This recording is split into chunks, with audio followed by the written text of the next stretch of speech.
কিরে রোজা রাখছস না? রাখছিলাম বাইঙ্গালাইছি।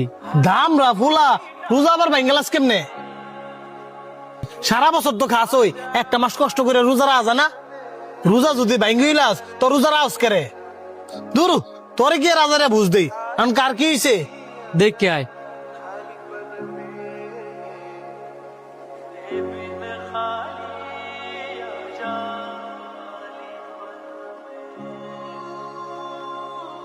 কিরে তোরা সবাই দিয়ে ন কার কি হইছে? তোর মা মাথা গুলো নিতে ভরে গেছে গা। পরে আমি শান্ত আর অন্তরে মিল্লা হাসপাতাল লয়ে আইছি। এখন আমার মাই কেমন আছে? এখন আলহামদুলিল্লাহ ভালো। তোর মার রক্ত শূন্যতা দেয়া দিছিল, ভাগ্যিস শান্ত রক্তের গ্রুপ আর তোর মার রক্তের গ্রুপ মিলছে দেখে শান্ত রক্তটা দিতে পারছে। আল্লাহর কাছে শুক্রিয়া আদায় কর, তোর মার যে রক্তের গ্রুপ এই ও নেগেটিভ রক্ত পাওয়াই যায় না। আজকে যদি শান্ত সময় মতো রক্ত না দিত তাইলে তোর মারে বাঁচানো যেত না। আরে তুই আবার তোর এদিকে কই যাস?